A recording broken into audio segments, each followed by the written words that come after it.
Olá pessoal do canal aí Planeta Livre.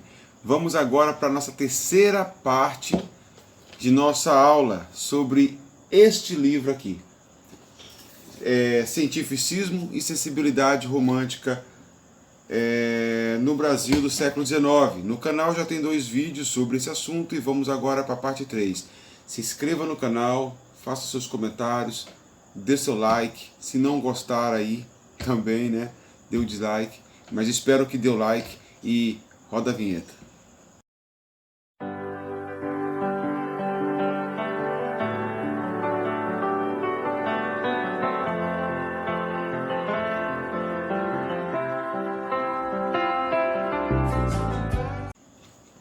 No século XIX, aumenta a ambição do homem em alcançar mais conhecimento sobre o mundo natural. Os viajantes estrangeiros eram atraídos pela curiosidade de conhecer as maravilhas e o exotismo do mundo colonial. Portanto, muitos dos cientistas, viajantes naturalistas que para cá vinham, no século XIX em especial, tomava como ponto de partida os estudos de um cientista chamado Carl Linné, em algumas traduções está Linné, mas aportuguesado Carlos, né, seria Carl Linné. Foi ele é um dos grandes mentores da história natural. Carl Linné elaborou um sistema de estudos que classificava a natureza, a flora, a fauna, e esses conhecimentos aí vão fundamentar os viajantes naturalistas. Curioso é que posteriormente os estudos de Charles Darwin ganhou muito mais notoriedade no campo científico do que Carl Linné, embora Carl Linné foi bem anterior e formulou estudos que, cientificamente falando, eu depositaria minhas fichas mais em Carl Linné como grande influência, né, influenciador aí dos viajantes naturalistas. No Brasil, havia uma produção literária e artística muito vasta sobre os relatos de viagens. Você vai ter aí no campo dos viajantes naturalistas que interpretaram o novo mundo, em especial o Brasil, através da arte, do pincel.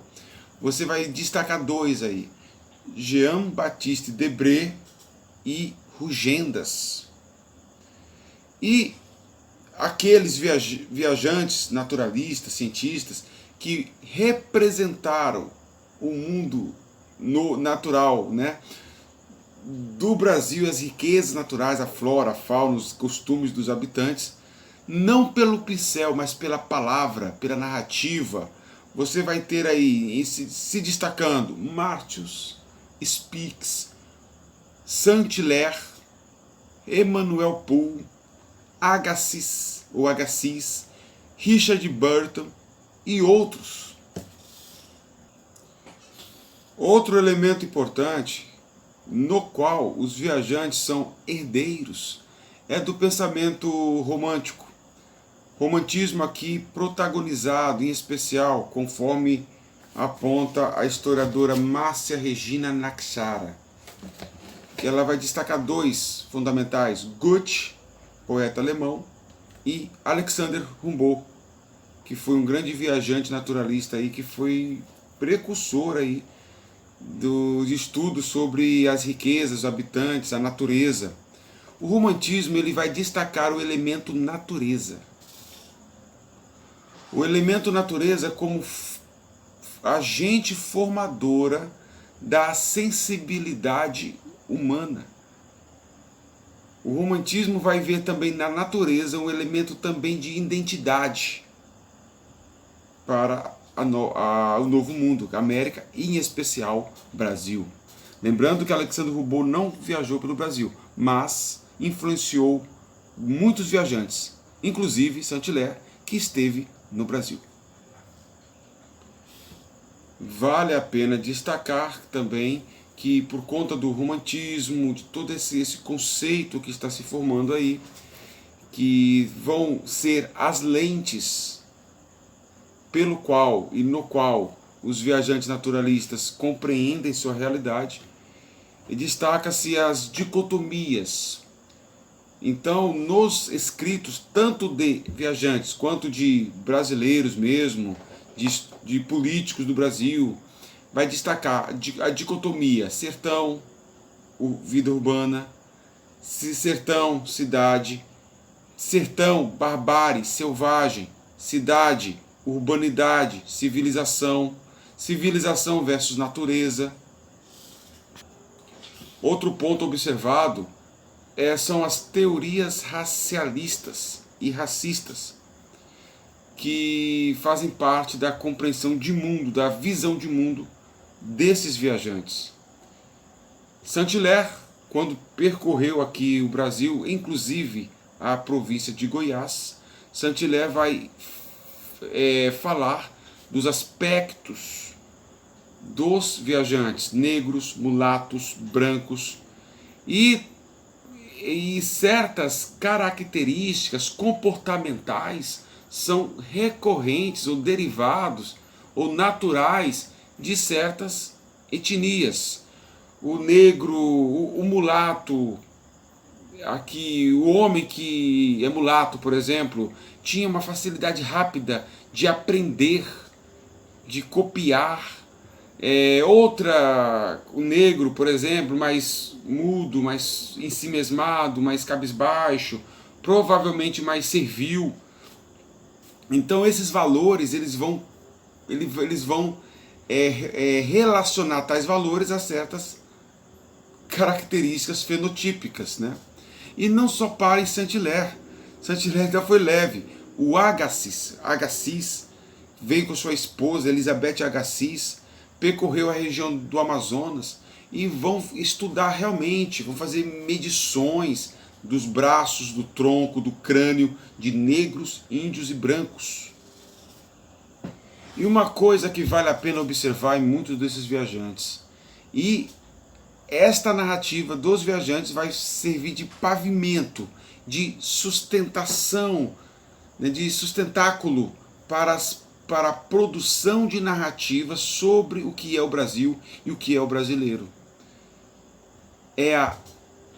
Se verifica a exaltação da natureza, derivado aí também da mentalidade romântica, e o rebaixamento da população. Isso é tão notório que você vai ver até no hino nacional. O Brasil é o florão da América, né? Me parece, o que é evidente nos discursos, até mesmo no hino nacional, é que a identidade do brasileiro é muito mais geográfica do que histórica. Há mais um enaltecimento das belezas naturais do Brasil, das riquezas naturais do Brasil, que é um país onde a floresta é o pulmão do mundo, o céu aqui é estrelado, ou seja, todas as características naturais e muito menos, e bem menos, né, da nação, do povo em si. É tanto que um viajante chamado Richard Burton, inglês, esteve aqui no Brasil, ele faz o seguinte comentário.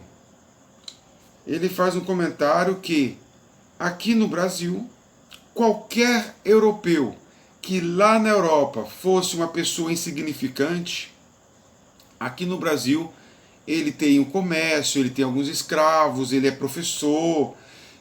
Então, assim, qualquer ser humano médio aqui no Brasil se torna chefe de alguma coisa, devido à superioridade étnico-racial, de acordo com o olhar de Richard Burton. Saint-Hilaire também vai falar que na mistura, no cruzamento de raças, no sertão, a raça que vai ficar mais prejudicada é a raça branca. Você pode ficar pensando agora, poxa, esses caras eram loucos, né? Olha, se fosse hoje, jamais escreveria uma coisa dessa. Primeiro que a ciência, hoje, as ciências humanas, a ciência biológica, levantaram aí, trouxeram novas descobertas, onde esse discurso hoje não tem mais espaço. Naquela época, as descobertas científicas caminhavam nessa direção, o que permitia esse olhar. Outro elemento é que naquela época do século XIX não havia o politicamente correto que nós estamos inseridos hoje. Você fala alguma coisa, você logo é taxado de etnocêntrico, xenofóbico, essas coisas. Esse polimento que nos obriga a ser mais corretos hoje, não havia naquela época, né? Não havia o politicamente correto naquela época. Então, se num estudo um certo cientista chegasse a uma conclusão, ele simplesmente publicava aquela conclusão. Doa quem doer, ofenda quem fosse ofendido. Não tinha essa preocupação em não posso ofender a comunidade indígena, não posso ofender os negros, eu não posso ofender o europeu. Não havia esses conceitos, esse politicamente correto lá no século XIX. Outra coisa interessante que Richard Burton, que esteve aqui no Brasil, ele vai fazer referência aos negros escravos. E segundo ele, a escravidão brasileira é muito suave, era muito mais amena em relação aos escravos de outros países e de outros locais do mundo. Porque ele observou que aqui no Brasil, o negro escravo, ele podia se catequizar, ele podia aprender a ler, ele podia se educar, ele tinha o direito de se defender, ele poderia casar legalmente e possivelmente ele poderia adquirir a sua própria liberdade. Tais direitos dos escravos brasileiros não eram comuns em outros escravos de outras regiões. Por isso que Richard Burton chegou à conclusão que a escravidão brasileira era menos pesada, porque também ele percebia que o português muitas vezes mantinha relações amistosas para com os escravos. Toda essa produção de narrativas, de observações, de fatos também, levantados pelos viajantes naturalistas, vão servir, como eu já falei, de sustentação, de base, de referência para a produção de discurso literário, jornalístico, político, histórico do século XIX. Todo o discurso do século XIX, dos intelectuais do século XIX, que se propuseram a entender e discutir o que é o Brasil, o que é a identidade brasileira, tiveram uma raiz, direta ou indireta, nesses discursos desses viajantes. Aqui é César Augusto, história para dentro da cabeça.